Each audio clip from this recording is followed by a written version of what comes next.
Hi everyone, it's Tonya, and today I want to share with you a process video making a layout using the supplies that were left over from my Ustream a few months back. We used the Persimmon line. I think it was the September Ustream. So I got these products from flamingoscraps.com, and they may still have a few of them available if you want to go check it out. But pulled out a piece of orange basil cardstock, and I store my little pieces for the kit, the ephemera and the buttons and things like that, into this little 4x6 boxes. And I've pulled that out because I want to kill it off tonight. I've added a few things like this doily and this camera die and some other little products. Again, these were all the things I pulled for the Ustream, and I want to kind of kill them off today, as much as possible. I've also pulled some twine from May Arts and the coffee archival ink from Ranger. We're going to use those today, so let's go ahead and put all this stuff to the side and get started with this process video. So I'm going to start out by distressing the edges of my cardstock with my Prima Distress tool. Love this tool. If you don't have it, we actually featured it as a kit in our very first Ustream, and I have used this thing since it came out. I just absolutely love it. Then I'm going to take my archival ink and just rub it around those edges and get it good and dark. The archival ink, the coffee color, just is a really nice warm chocolate color. Then I took a cosmetic sponge and I'm just going around these edges to just kind of give a little bit more of a vignette effect. I love doing this, especially for darker, grungier photo or layouts. The focus today is going to be on my nephew. He came over a couple of nights ago and we carved a pumpkin. He's 6 years old and he did the pumpkin carving himself, so we did a very simple design.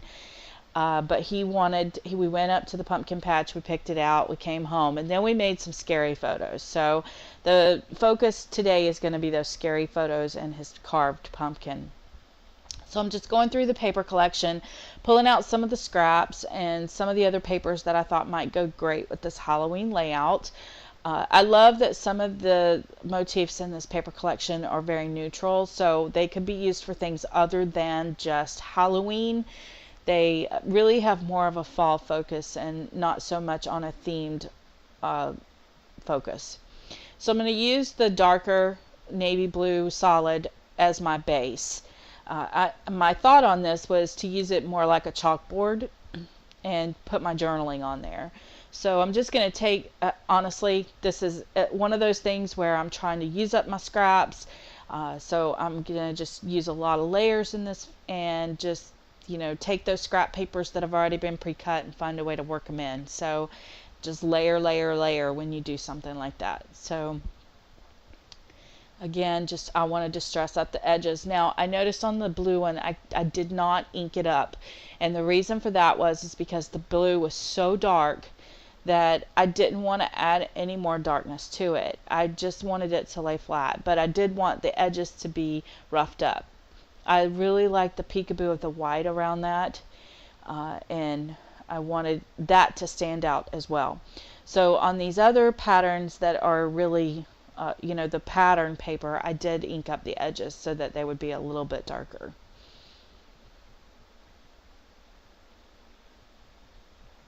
Notice when I put my adhesive down, I'm avoiding the edges because I may want to tuck some elements in as well, and at this point in the layout I really don't know what I want to do, so don't want to limit myself with being able to tuck something in if I need to. These are the wood veneer pieces from the collection. They're giant tags and they're awesome. I love them. They were getting a little bit warped because my room is very humid, so I'm putting some pop dots down all over the back of the tag to kind of hold it down in place. And those are just glue dots. I think they're made by Zots. Love them. They stick forever. And then I found some navy blue twine or ribbon that I'm going to tie off at the top of the tag. It just kind of helps to pop that navy blue that's in the background of the paper a little bit. And I'm just going to tape that down to the back to hold it in place because I didn't want to pull it through. It was too bulky with the wood. And then I'm going to trim off my little edges, and I have a lighter that I keep here in my scrapbook room so I can singe the edge of ribbon and keep it from fraying. Now I'm just looking for placement for that tag, and I ended up lifting it up because I'd forgotten I had some scrap burlap over here that I wanted to use, and I think this was left over from my November Ustream, but it needs to get used. So then I'm just adding a little bit of glue, of hot glue, to this because I noticed it was still kind of warping a little bit, and the hot glue would help with that. And then I'm just fraying out those edges of that burlap and to give it a little texture, and adding in some of that twine to the button. I really love the look of tied twine on buttons. I just love it, and this twine is amazing. I love it. Jade Moore had turned me on to it, and I had to have lots of it. It dyes really well too. So the button still needed something, so I ended up not necessarily, gluing it down yet because it still needed a little something, but I wasn't sure what. So I moved on and looked for some other things to tuck in. I found this die cut that I had cut out of some scraps. It's from a Do Art die cut that I got from Flamingo Scraps. It's a whole die of nothing but tickets, which, you guys, ticket dies are awesome for layering elements. So especially on masculine layouts. So I have this other die that came from the collection. It says Happy Halloween, and I used one of the 31 brads on it that are also from the collection, and just distress the edges of it. And I'm going to place it down there on the bottom of that with some Scotch foam adhesive. I love to buy the Scotch foam adhesive because I can cut off the size that I need without having to deal with a bunch of little squares. So I just went through and found these little pieces that say, like, this one says jack-o'-lantern, and I'm just going to tuck it in under that burlap, or on top of that burlap, and I'm only applying glue on the burlap side. This gives me the opportunity to tuck in some other layers later if I choose to. And then I also have this little camera, and I highly recommend going through all your stash of scraps and die cut some things like generic layering elements like tags and these cameras and Polaroids and arrows and hearts and things that are just what I call generic layering elements. It makes it nice whenever you get ready to do a layout because the work's already been done. And then having them in multiple colors and styles really helps too. So now I'm trying to fuss around with some of these other little elements that were in the die cuts for the collection. And some of them are going to get used, some of them are not. But what I typically do is when I start to kill off a kit like this, I have a general bucket of ephemera pieces off to the side, and little things like leaves and arrows, things that are not specific to that paper collection that I have left over, I just work them back into my general supply so they get used, instead of keeping them separated out. And typically I will keep them separated as long as I have enough of the collection left to say that I'm working with that collection, if that makes sense. I hope it does.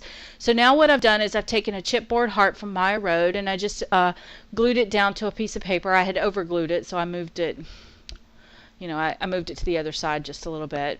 I put that to the side to dry, and now I found another doily, and I'm going to use it as my base for my button. And it just helps. The doily was craft colored, so it kind of helped to bring in the camera.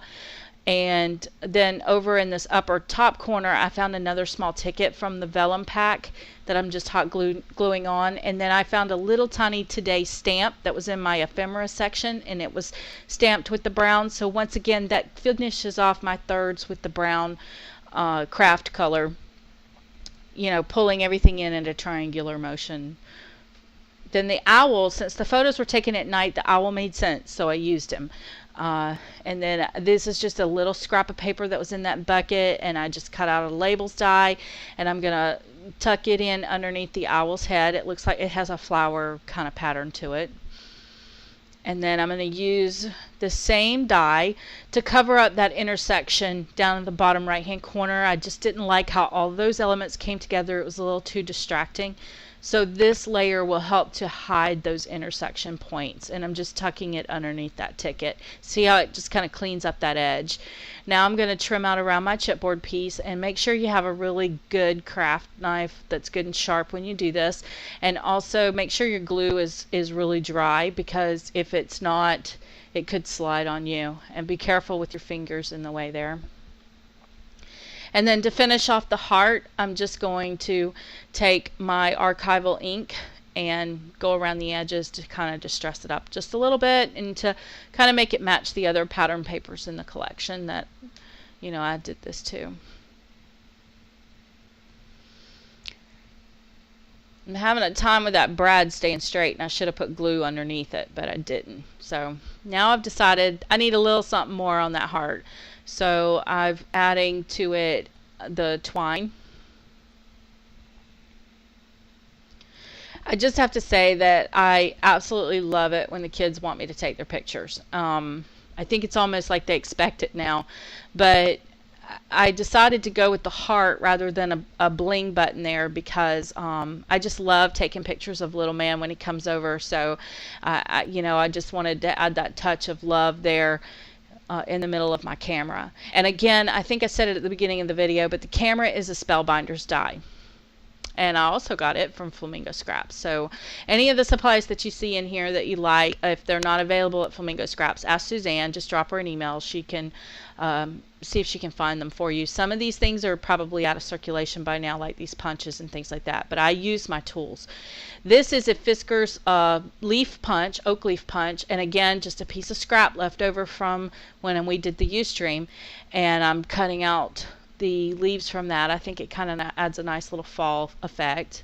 And I had an itty bitty piece of that scrap, and this is about killing off the kit, so I'm going to be adding a lot of these little pieces, tucking them in as layers here and there. It's just a great way to use up your stash. And now I've decided that my leaves are a little flat, so I'm just going to go around and distress them up a little bit with just the remnant color that's left over on that cosmetic sponge. I'm not really adding any more ink to the sponge. It was pretty saturated. And then I'm just going to find some placement for them. I wanted them to kind of feel like they were falling. So when I glued them, what I did was I put a little bit of hot glue in the base of them, or at the tip, whichever end I happen to glue down. I let it dry for just a second, and then I put the leaf down, and I kind of held it up a little bit with my finger. This makes the hot glue more like a dimensional. And notice I'm keeping my finger, keeping that area elevated while it dries, so it doesn't lay completely flat on my layout. That just kind of adds a little bit more dimension without having to use pop dots.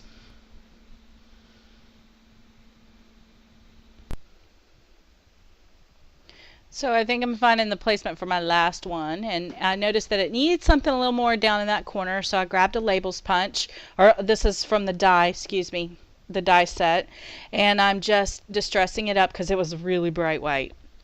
And I think I end up at the end of the layout writing Cooper's name on there. And it says Autumn on the side where the orange part is. So now I'm looking for a piece of paper to kind of camouflage some of that blue off to the side. After I printed my pictures, I decided it was just a little too harsh, so I wanted to add another layer of paper before I put my photographs down. So I just grabbed another blue from the paper collection, and I'm distressing it up here. And then this is another prime example of why you don't glue completely to the edge. It does make it a lot easier when you have these afterthoughts. So now it's down, and here's my photos of my scary vampire and his cute little face carving that pumpkin. He stuck his hand in that pumpkin and went, "I'm not touching that." So I like that I could use 4 pictures on here. They are approximately 2.5 inches square. They may be closer to 3 inches square, actually. So they fit perfectly on this layout. It's nice to include several photos in one spread. I decided after I tucked them in that I needed to move over that blue just a little bit because you really couldn't see it. I think looking at the video, what happened was I glued the wrong blue piece down. Is really what happened. And so I picked the shorter of the two instead of the longer. Then I decided that burlap was getting in the way, so I had to trim some of that back. Again, another reason you don't glue all the way to the edge.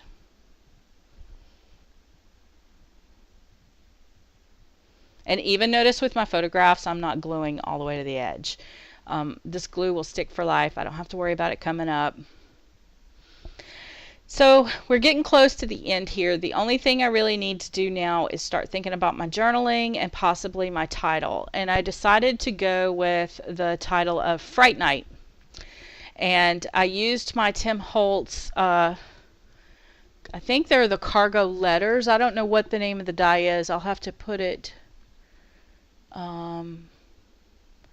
let me see, I don't know while I do this if I can find them, but what I'm doing is I've cut them out of some just scrap craft cardstock that I had laying in my stash. It's a light craft color, and then I am coloring them with nail polish that has glitter, chunky glitter in it. I've used this in a couple of videos before.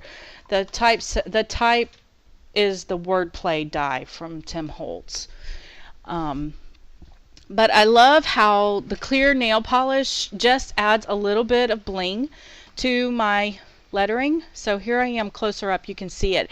This particular nail polish came from the dollar store. It was $1 a bottle. It has a fine glitter, but it also has a chunky glitter in it. And I love that those little pieces of chunky glitter in there just kind of add something to it. Some of the pieces I did have to go over them a couple of times, but what I did was, it was late at night at this point, so I went ahead and just painted them all on this wax paper, went to bed, got up the next morning, and they were done, so I could glue them down to my layout.